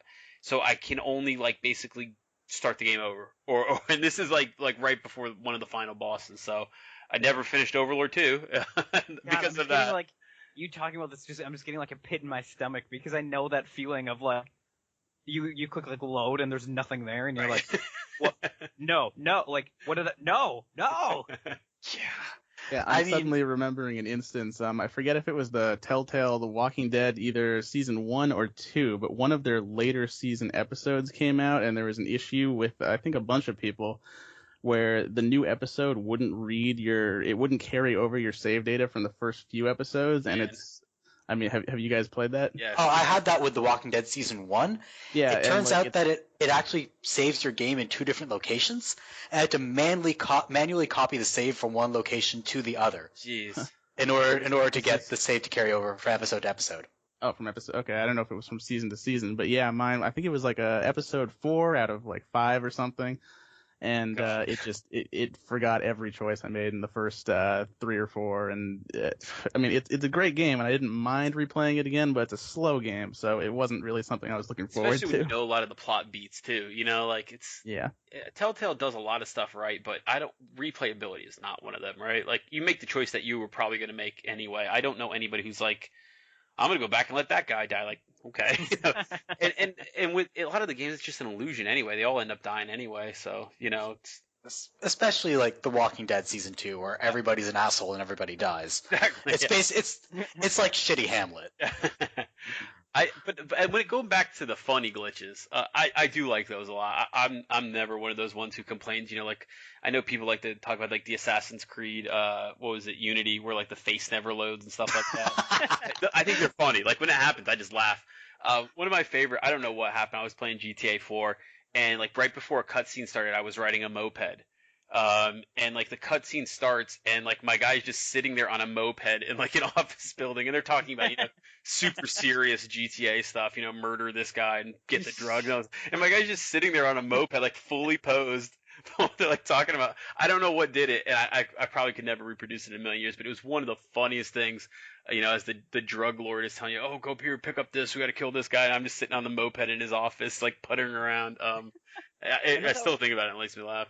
That makes me think of, I remember playing some games, I want to say it was with like the Unreal Engine, like Star Wars Jedi Knight 2 or something in that realm, where some like bug that the eyes were different, must have been different, not sprites is the wrong term, but different, for lack of a better term, sprites than the rest of the face. So like, it caused sometimes, like, there'd be an Imperial officer talking, but like his face wouldn't load, so you just see like detached eyes with retinas, and you're like, what the hell is going on? Oh, I've actually had a glitch really similar to the one that TheKappa was talking about. I was playing Dragon Age Origins, and there's this one battle that I fought. There's a cutscene immediately afterwards, and I ended the battle with a fire spell. So the guy was defeated with fire, and in the cutscene he's on fire while he's talking to everybody else. He's just casually burning. Like surrendering to you while he's on Yeah. fire. Yeah. There's some games that'll do that, like, won't reset whatever your armor or things are, and this isn't necessarily a glitch, but I love it when you just, like, for whatever reason, you look your character looks real stupid. Maybe it's an RPG and you're, like, cobbling together different armor sets. And then it's, like, the cutscene and there's, like, a king addressing you, but you look like a dipshit that can't, like, match colors to come out in the morning. I love that stuff.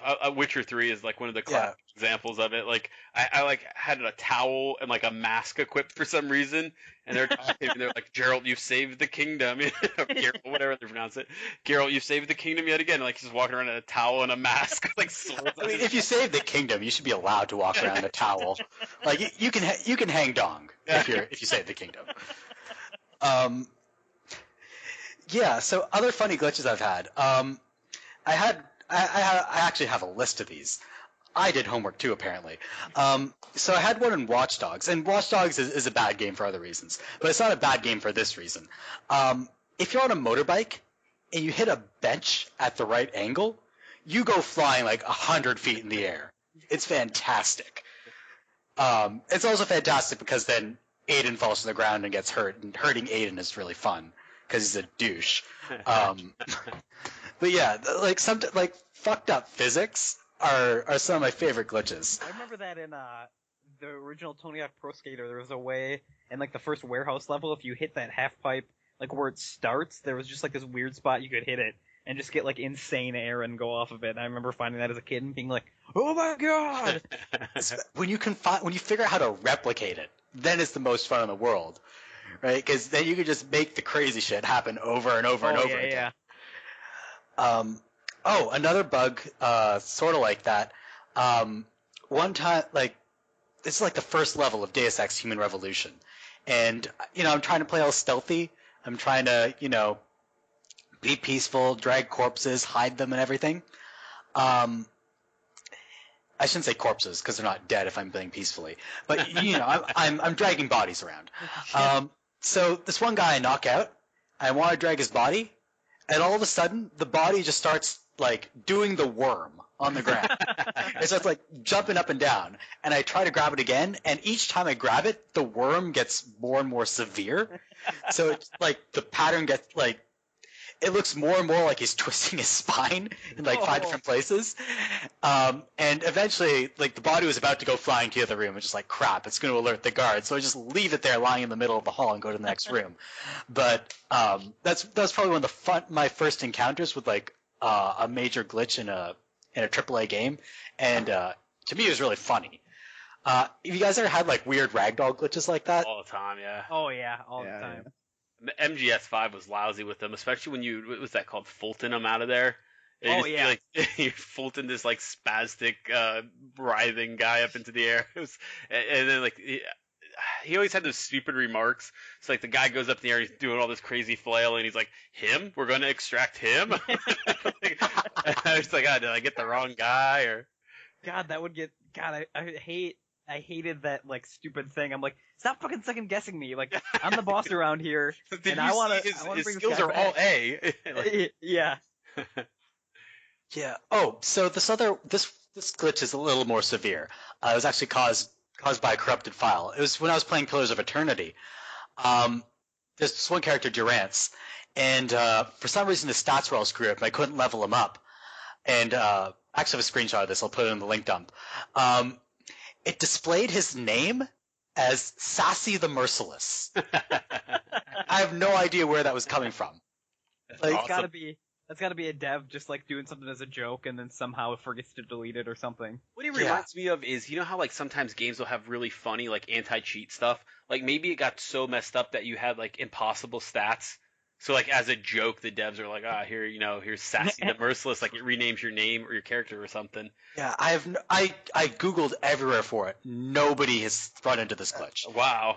Like, you can search for Sassy the Merciless, and you will not find it online. Wow. Or if you do find it, it'll be, like, a comment I made on the AV Club. I was gonna say it'll be that or now this podcast. Yeah. Maybe you're maybe you won curiosity. You get to be the goddess in Pillars of Eternity too. That'd be great. What the fuck was that movie? Sassy the Merciless should be like our podcast mascot. Yeah, was the movie from the 80s where if you, like, do the special thing in the game. Is it the Last Starfighter? Yeah, Last Starfighter, where he does the Star Death Blossom. Yeah, exactly. That's what happened. Yeah, so those are the glitches Okay, so there's one more glitch that I didn't write down, but I should mention it because it actually has a nice story behind it. So there's this indie game that came out last year called Parallax. My game of the year, by the way. Excellent puzzle game, and you should all go play it. So in this one level, there's this switch that I have to press. And so I go up to the switch, and I try to press it, and it knocks the switch off the level, and it goes flying. Oh, shit. And so I screenshot this, and I restart the level, I screenshot this, and, I go about completing that level, and I just post that screenshot to my Steam account, just for shits and giggles. Then the dev replies to the screenshot. The dev replies, is like, holy crap, how'd you manage to do that? And then I explained what I did, and I showed him, like, I actually happened to be recording my playthrough of that, so I showed him a video of it and everything, and he's like, you know what, I'm actually going to fix this, and I'm going to put it in the next patch. And then he did. Wow. He fixed it, put it in the next patch, and awesome. And not only that, in the patch notes he mentioned, fixed a bug where a piece of scenery could go flying. I'm embarrassed to admit that this is not a joke. Yeah. So awesome. I thought that was super nice. Shout out to Z Ye. I apologize if I'm mispronouncing their name. Guy fixed it. Here's one thing I did want to talk about with bugs is not so much bugs but exploits. I played a lot of Destiny and a lot of Division. Are we talking about the loot cave? Yeah. So I don't know where glitches and exploits and bugs all kind of intersect, but one of the things about playing Destiny I really noticed is that it was all about finding what everybody called cheese, right?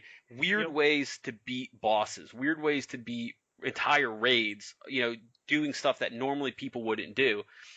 Some of this stuff in Destiny was pretty straightforward, like throwing grenades would move the boss eventually until they fell off a ledge and died, right? But this is like game breaking. And it would sit there for a while until they would come around and patch out the cheese, and then people would automatically start searching for the new cheese rather than ever bothering to learn the game right. So it was weird because you would play with high-level people with high-level gear who really had no idea how to really beat encounters, and it would get frustrating really quick. Yeah, I noticed that in the raids would be annoying, but I also noticed that in one of the Nightfalls, the Warsat one, where you have to start on Earth, that you could like fall through the map and then like basically you have to like stand around in this area while you get attacked to prepare this thing for uplink or whatever. But the easiest way to do it was you could like somehow like charge through a mountain at some part, fall under the map, and then basically hit the sphere of sitting in this like upload area. Yeah, like a bubble of where it works. So you could still let it progress, but that's because it was like so soul-crushingly hard that I was always like, why don't the devs see this and be like, maybe we should turn that down a little bit because like there's like a 0% success rate doing this. What's weird though is so there was a big overlap between players of Destiny and Division, right? So the Division comes out the gates and people are not even trying to learn how to play this game right. I mean, I'm serious. Everything about Division from the jump was finding cheese, finding the easiest way to exploit things to get it done. The raid had one of the most bizarre methods of cheesing at the time the final boss in that APC. If you guys have played it, you know what I'm talking about. But you would basically climb a ladder, glitch through the world, go through the top of the world, and then shoot through a wall into a glitch spot that would affect the damage on the APC. And how would people even figure that shit out? Is exactly what blows my mind. Like somebody must have done that for hours trying to figure it out. But of course, once you learn how to do it, you can reproduce it in 2 minutes. But people are getting way better gear, way better everything, and people are finding out that if the leader of the group disconnects, everybody gets the weekly rewards over and over and over again. So there was people who ended up having within the first day of that boss releasing perfect gear, the best gear you can have, and then what happens? They quit the game. So it's weird to me that people will exploit to the point where they ruin the game for themselves and then quit and then say, oh, well, you know what? The Division sucks.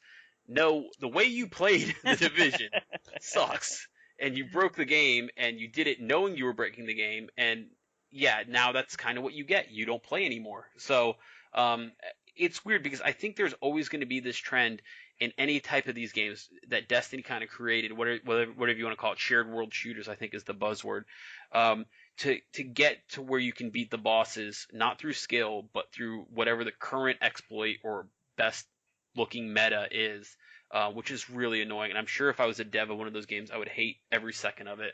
Oh yeah. Yeah, they're probably just sitting there cursing under their breaths. Exactly. Yeah.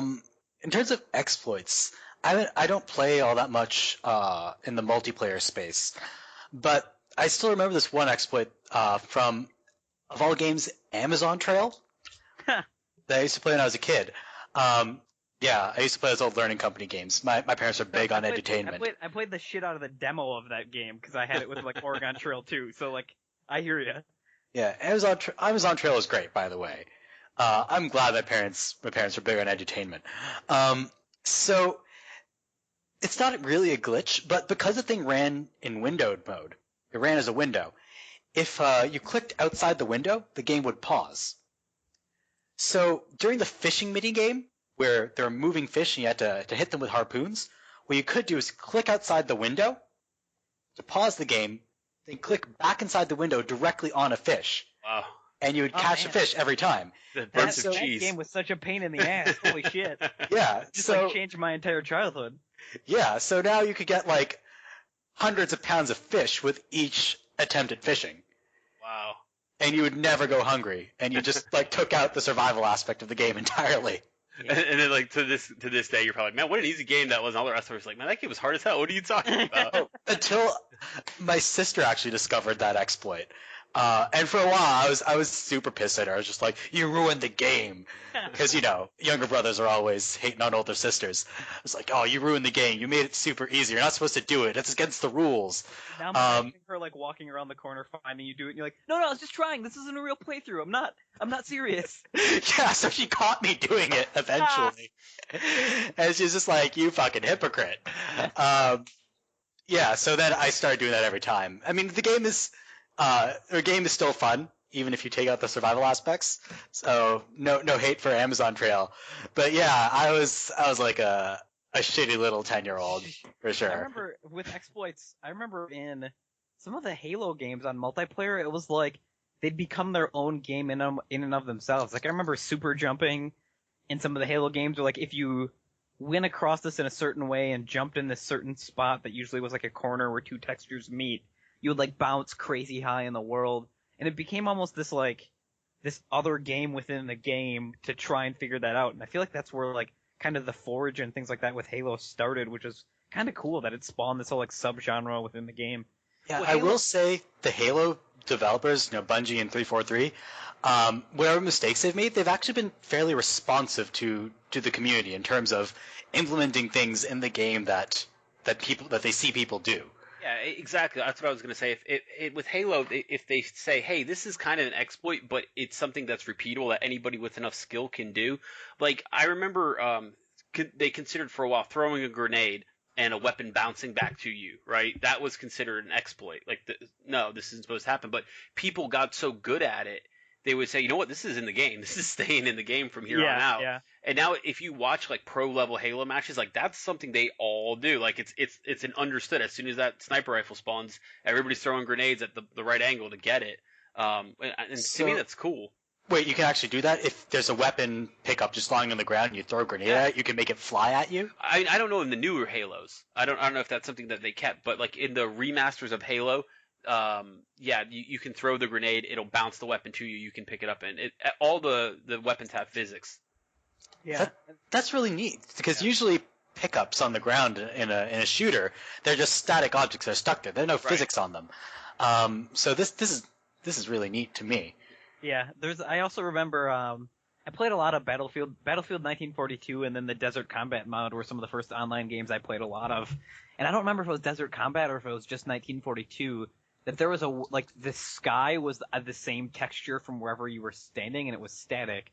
So people would get in like artilleries and measure like which spot they needed to aim at on the cloud to like hit a base perfectly, and you would just get just wipe the fuck up people out, and it was nuts. Yeah, that sounds like an exploit they might want to patch. Yeah. Yeah, in Halo they called it weapon launching. I'm pretty sure that's what they used to call it. But yeah, it was exactly what it sounds like. Carefully throw a grenade and the weapon will come like basically right to you. So Yeah, if you want to look it up, there's a ton of YouTubes of people doing it in more awesome ways than I've ever been able to do it. Yeah, like that's actually the important thing to remember about YouTube is all the awesome shit is what rises to the top of YouTube. Oh yeah. Right. So it's like all the YouTube top recommendations are a highlight reel. So I don't feel super embarrassed that I can't replicate what's on the top videos on YouTube, because I mean I sometimes post videos to YouTube just because I have some friends who are interested in them. And like my playthroughs are just garbage. I'm shit at video games. So I don't feel so bad because I know that there are like hundreds of other people who are also shit at video games who are uploading their shit to YouTube, and like nobody's ever gonna watch it.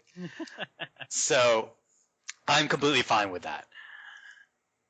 But I don't know. Do you guys ever like go through YouTube and like look at videos for these glitches or exploits or fun stuff like that? Not a whole lot of that, but I get hooked on Let's Plays, but that's might be another podcast. Yeah, exactly. That's like podcast number 8. Yeah, that's a whole other thing. So sorry to cut you out last side. What were you saying? Oh, I was gonna say that what I'm not a fan of is the speed runs that rely only on exploits and glitches. Yeah.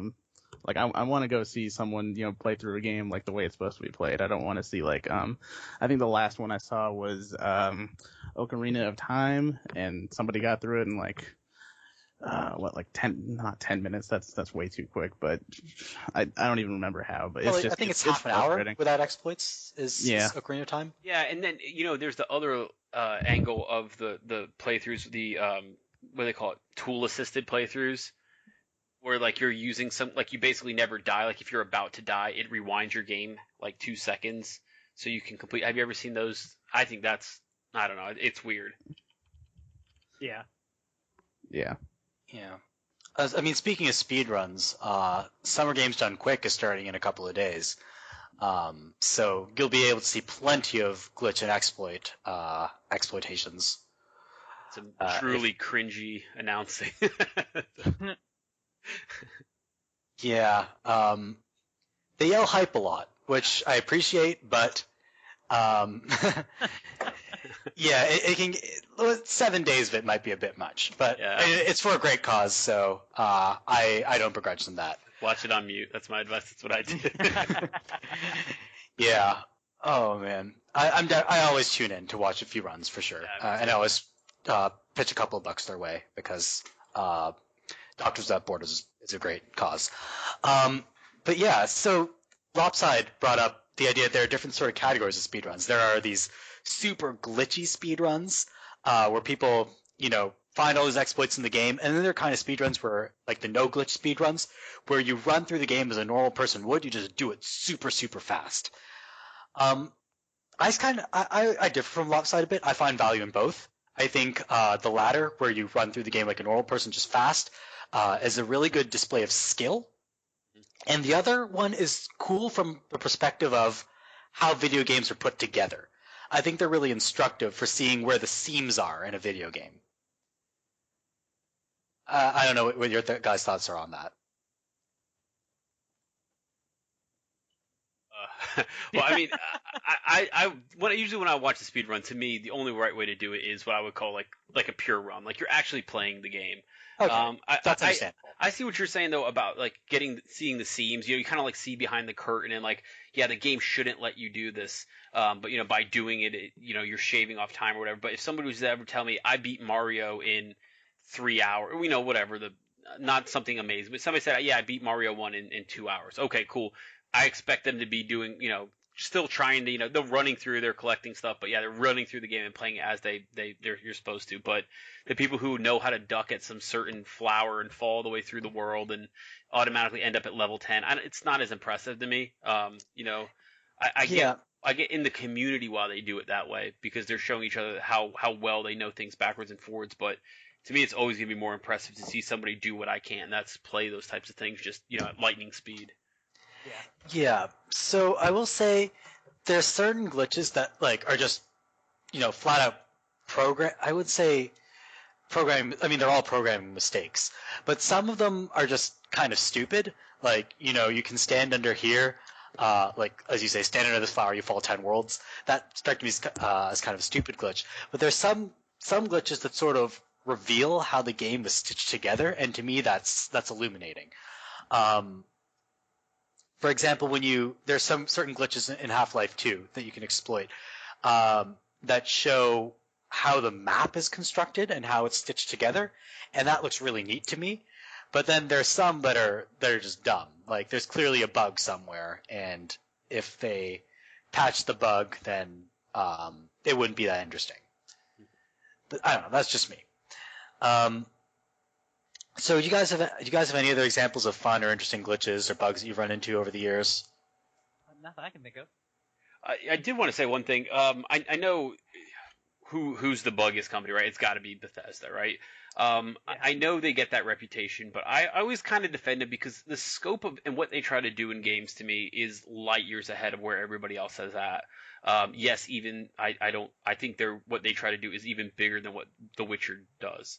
So I can't fault them for trying, but yeah, the bugs do get annoying. But since I play on PC, most of the Bethesda games, what I've done is learn the console backwards and forwards.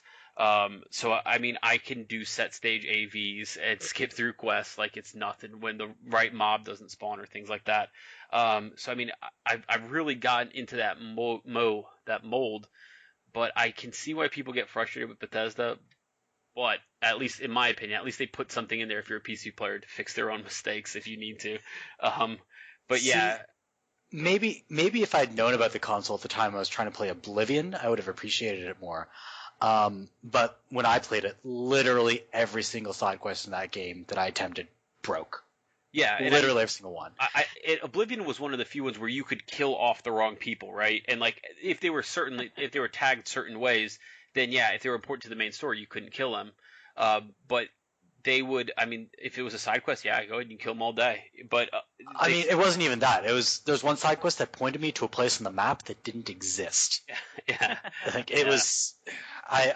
There's one time I had a horse.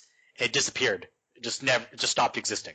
Yeah, there's some great people over at, I want to say it's called UESP Wiki, and what they do is they, as soon as a Bethesda game comes out, they find out what the dev name, the console name is for each quest, what each quest value is. So like even if you get a quest that's bugged, you don't even have to skip the whole quest and complete it. You can skip through the console to the next phase. You can go into the quest into the console and give yourself the quest item so that you can just continue with it. You can spawn the NPC right in front of you. I mean, the console is a very powerful tool right out the gate, and they've kept the console the same, pretty much the same, through Fallout, through Skyrim, through Fallout 4. So they know that there's people out there like me, who know and have learned the console, and I really appreciate that. Yeah, they know their games are buggy, but in the right hands, they can give you the tools to fix it. So yeah, that's one of the things I wanted to mention about Bethesda or whatever people call them these days. But yeah, like you said, yeah, like when they make a game with such a big scope, you're gonna have more bugs because there's like 8 times the content in it. Right. Yeah, I'm sympathetic to that view, and I understand that games will have bugs in them, but to me, my experience, granted, with Bethesda is only Oblivion. I've never played Skyrim. My experience with Fallout 3 was an hour of it at a friend's place. So I'm not really qualified to speak to the quality of their games. But the state I played Oblivion, to me, was unacceptable. And I understand, and I'm sympathetic to the idea that, they've made these games so big that there are going to be bugs. But my sympathy for them is limited because they are selling this for money, and I expect what I buy to work. So I can go both ways. I have some sympathy, but it's limited. Yeah. All right. So anything else we'd like to bring up, or shall we call this to a close? I think we wrapped it up nicely there. Or you wrapped it up nicely there. It's a good one. All right. I think we've covered a lot of ground today. And we talked for quite a bit longer than I thought we would, but we had a lot to say. So thank you all for being on this podcast. Thank you to Lopsidedown, to Blue Light Special, and to TheKappa. We'll be back in a couple of weeks with another podcast with other people or the same people. Was that a question mark at the end of it? I have no idea. We'll be back with whoever wants to be on this. And thank you for listening. Good night, everyone. Yeah, have a good one. See y'all. See ya.